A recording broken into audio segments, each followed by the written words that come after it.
Hello and welcome to The Space Above Us. Supplemental 7, My First Rocket Launch, and What to Do at Yours. As you may have already guessed, today's episode is going to be a little different. For one thing, it's technically not even a real episode, but a supplemental. Between holiday travel and some looming deadlines at work, I got a little behind over the last month. Combine that with the fact that my birthday is right around when the episode was scheduled to go up, on an unspecified date, and I decided to do something that I've never voluntarily done on the show. Take a one-episode break. Other than the time I followed too closely in my podcasting inspiration Mike Duncan's shoes and landed in the hospital with appendicitis, I've resisted the urge to take breaks for fear of making it a little too easy to be lazy in the future. But I had a decent idea for a supplemental to tide everyone over, so I think I'm in the clear here. Today, I'm going to tell the story of my first rocket launch, and I'll also try to describe the overall experience for those who haven't yet had the chance to see it for themselves. On top of that, I'll sprinkle in some lessons learned to hopefully make your first rocket launch that much better.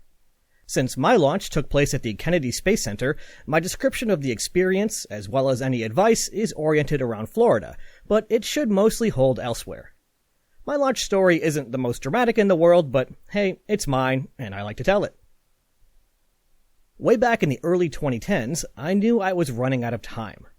I didn't really know what I was talking about yet, but I had been a huge space enthusiast for as long as I can remember, and yet I had never seen a space shuttle or any other rocket launch.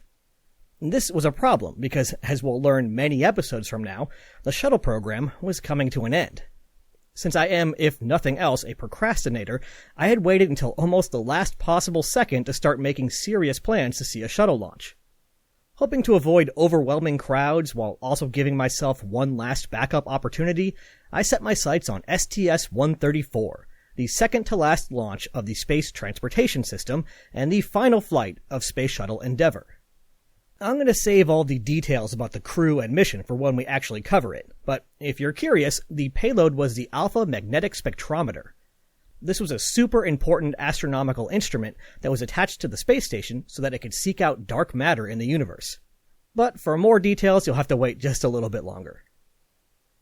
I didn't know as much about the shuttle program as I do now, but I did know that scrubs were not uncommon. So here's rocket launch lesson number 1. Plan for multiple attempts. The launch was scheduled for a Monday, so I booked a flight that arrived on Saturday and left 8 days later. I was lucky in that my job was flexible enough that I was able to work remote for a week and increase my chances, but even if you have to burn through some extra vacation time, I think it's worth it. In this case, it turned out to not be necessary, but I was really glad to have the extra time. After taking a flight to Orlando, I met up with a local friend, and our first task was to go shopping. Since the launch was scheduled for shortly after sunrise, our plan was to find a good spot and just camp out overnight. So we bought a couple of folding chairs, some drinks and snacks, and my friend bought a sleeping bag. More on that one later, but lesson 2 is that launches involve a lot of sitting around, so plan ahead. The day before the launch, we drove the hour or so east to the Kennedy Space Center and did all the typical touristy things. We hopped on a bus tour out to an observation platform about 2 kilometers from the launch pad, and I took a whole bunch of pictures of Endeavour, still mostly hidden behind the rotating service structure on 39A. For some reason, we skipped one of my favorite activities offered at the Kennedy Space Center Visitor Complex, the opportunity to have lunch with an astronaut. You pay a little bit extra, but you get to have a nice lunch indoors away from the Florida heat, and you get to listen to an astronaut talk about their spaceflight experience. They'll typically walk around from table to chat with people, and afterwards you can get your picture with them.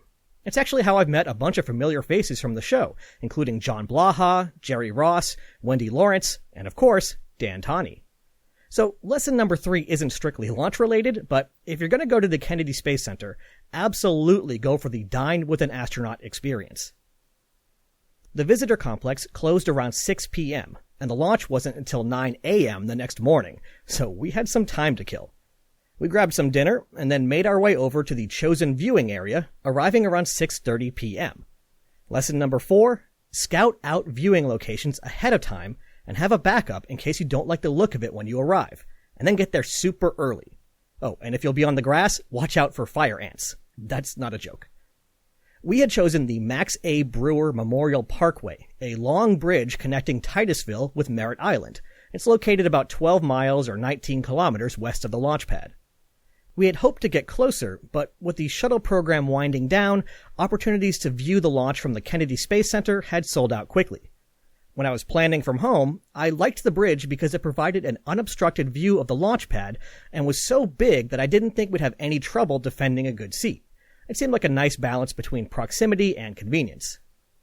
When we arrived, there were already a few people camped out on the bridge, so clearly it wasn't completely unreasonable that we had gotten there nearly 16 hours early. Though I will say that for most launches, that's not typical. Other launches I've attended have been more like a 3 to 6 hour wait to guarantee some good seats. So, lesson number 5, bring something to do.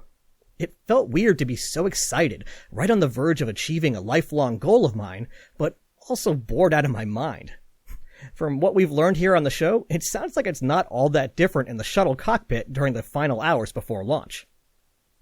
As the sun set, I realized my one big mistake. Lesson 6. Just because it's Florida doesn't mean it never gets cold. When my friend bought his sleeping bag, I thought he was being a little excessive, but he was right. I had forgotten that we were spending the night right on the coast on a concrete bridge around 19 meters or 65 feet up over the ocean. It was windy and cold, and it turns out it's not that easy to sleep in a folding chair to start with. Eventually, as the night wore on, I tried sleeping directly on the sidewalk. This was a problem because it was even colder, but also because cars and trucks were occasionally using the bridge all night. There was a short wall between the road and the sidewalk, but I kept waking up in a panic with headlights bearing down on me. It was pretty weird, but I'm going to go out on a limb here and say that this facet of my story probably won't come up in most of your launch experiences. As the sun began to rise, it started to feel more real. Throughout the night, almost every inch of the bridge was claimed by people hoping to witness the final liftoff of OV-105. It was just a big, long, linear party.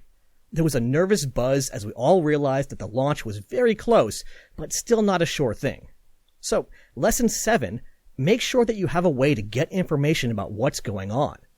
While a smartphone is an obvious candidate here, another great option is a portable radio. You won't have to worry about a local cell phone tower getting overwhelmed, and the latency won't be as bad as trying to listen to an audio stream on your phone. Soon it became more and more clear, even from a great distance, that something was happening. We could see gas venting from the spacecraft itself, and T-38s could be seen doing touch-and-go landings at the shuttle landing facility, assessing the weather. I used that time to recalibrate my camera's focus for about the 20th or 30th time that night. One of my goals was to get a decent photo of the liftoff, so I'd brought my DSLR camera, a Canon Rebel XSI at the time, as well as a 300mm lens and a tripod. Since I had nothing but time on my hands, I was able to use the screen on the camera to zoom way in, and then delicately, manually adjust the focus on the lens. Since I knew exactly where I was, and exactly where the launch was, there was no reason to leave things up to the autofocus. And that leads me to lesson number 8. If you're planning on taking pictures, get everything ready well in advance. This seems pretty obvious, but there's a reason I call it out. We'll get to it in a second, but the launch itself is fast, and it feels even faster.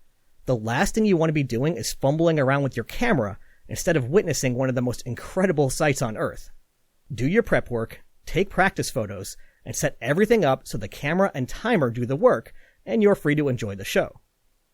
I should also mention that unless you have a serious camera and telephoto lens, probably don't even bother. At that distance, cell phone pictures won't come anywhere close to capturing the action, so you're better off just enjoying the view yourself and looking at professional photos later.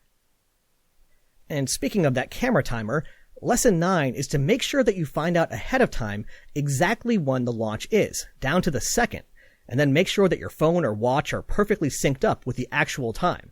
And that goes for your camera's clock too. That's because in the final seconds before launch, people are going to be playing audio streams from the internet, listening to radios, and shouting out their own countdowns. It makes it really confusing when the liftoff will actually happen.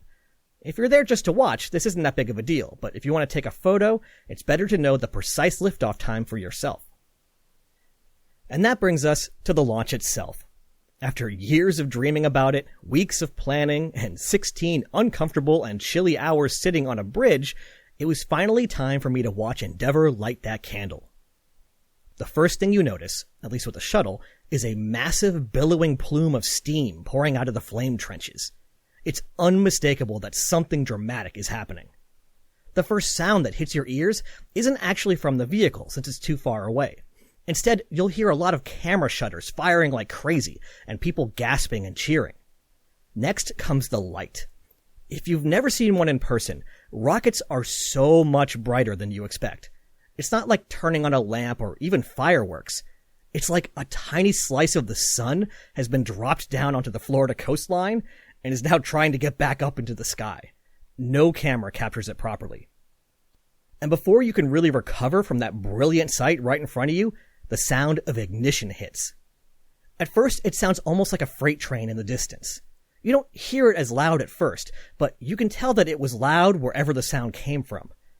And then that rumbling roar just builds and builds and builds. It completely surrounds you, assaulting your ears from all angles, even if at this range it won't actually hurt them. It gets to the point of almost being frightening, as it sounds like the sky itself is caving in all around you. And then, as the vehicle gains more altitude, the sound starts to change. The low, loud rumble begins to contain a sharp crackle, the sound of thousands of sonic booms piling on top of each other. Imagine what it would sound like if you held a bunch of flapping tarps off the side of a fighter jet, or if a dozen popcorn machines had been embedded in your brain. The sound slams into your chest, and it's so powerful that it feels like the air itself has a texture. But just as you're starting to appreciate that texture, the sound begins to get quieter and deeper as the distance between you and the engines grows. And then suddenly, the spacecraft disappears. Well, at least it did for me. Because around 23 seconds after liftoff, Endeavour flew into a thin sheet of puffy clouds that had rolled in just minutes before the launch. As Endeavour continued on, laying down its opaque exhaust trail, a giant arcing shadow was traced out on the cloud layer, spanning the entire sky. Seeing a human-made object change the sky itself like that was incredible, but we also never saw the shuttle again. So I guess lesson 10 is either be lucky, or accept that it might not work out perfectly. Whether it's a scrub, a camera failure, not getting your planned spot, or a very rude sheet of clouds appearing at the last minute, you never know what might change the story you planned. Just remember that, in my book at least, the difference between a bummer experience and a fun story for later is all about your outlook. My last bit of advice is that once the launch is over and the final rumbles are fading away, there's going to be a mad dash of everyone trying to get back to their cars and escape before the inevitable traffic jam. Just accept that you'll be stuck in traffic and give yourself a moment to really savor what you experienced.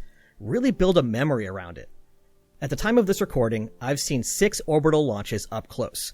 It never gets old, and they're all incredible in their own way, but STS-134 will always hold a special place in my heart as the first. And while I'm getting all sentimental here, I'd like to take this opportunity to once again extend a heartfelt thank you to everyone who shares the show, reviews it, bothers their friends with it, donates to it, and most of all, to everyone who listens to it and enjoys it. Next time we'll actually get to episode 150 and find out what's going on with Galileo. Hopefully after years of traveling to Jupiter, it won't begrudge me the extra 2 weeks. Ad Astra, catch you on the next pass.